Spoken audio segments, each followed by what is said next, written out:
Now, I ain't saying Pastor Amos needs stronger spectacles, but if heaven was 2 feet to the left, he dunked the wrong cloud, and I got the wet socks to prove it, 'cause on Baptism Sunday down at Sugarbell Creek, we witnessed a miracle, a mishap, and a possum that got holier than most folks' Bible covers.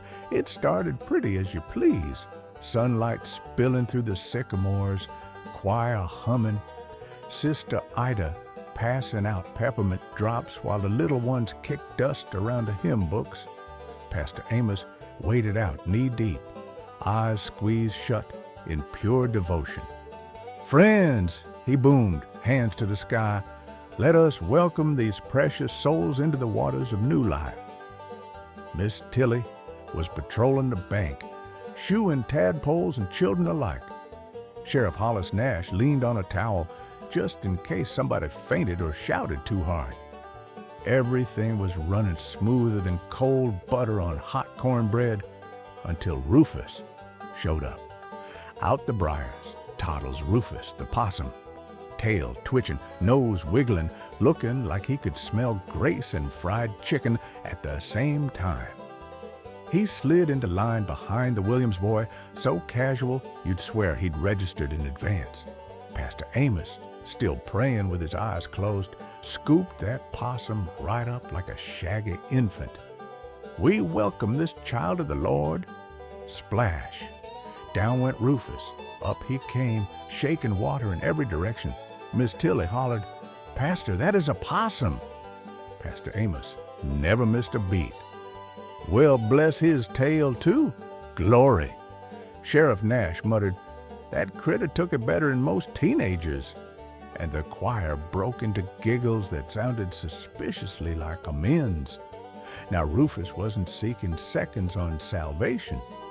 He trotted over to the rail, dripping holy creek water, and commenced shaking beside Sister Ida's crochet prayer shawl. That shawl slid off the rail, skated down the slick grass like a greased water slide, and Rufus rode it, wide-eyed, squealing, straight into Pastor Amos's arms again. "Well now," Amos declared, dunking him a second time, "another eager soul delivered right to me." Miss Tilly tried to correct him, but splash number 2 was already echoing off the hills. Miss Ophelia fanned herself, claiming the spirit was overflowing. Sheriff Nash figured it was just the spirit of shenanigans. Right about then, Clementine Hush moseyed up with a mason jar fizzing neon. "Brought a little revival juice," she said, voice soft as moss. "Cleans the soul and the sinuses."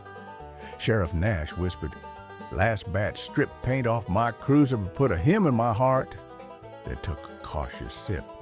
The choir volume ticked up a full note right there. We weren't finished, not by a country mile.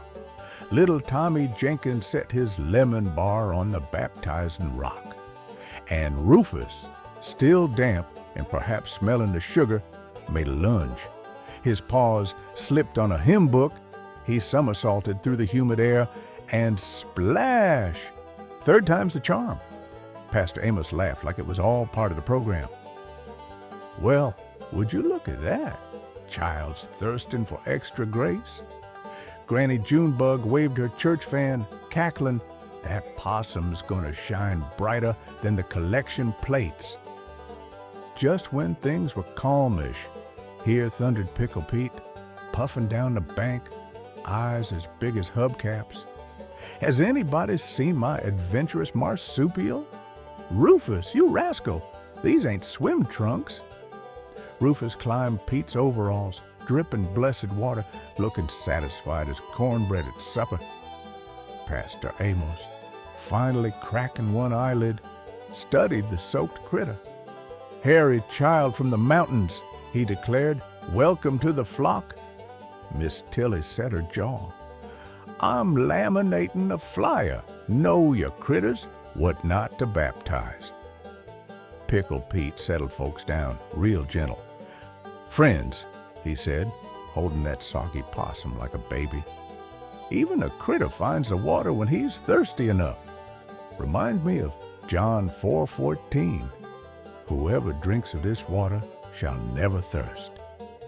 Sometimes the Lord sends teachings wrapped in fur and whiskers, so keep your heart and your towels ready. The choir gave an honest amen to that, sweeter than morning honeysuckle. By the time the picnic was served, Rufus had been baptized 3 times, fed once, and hugged by 2 grandmas. Pastor Amos still swears he christened a hairy mountain child.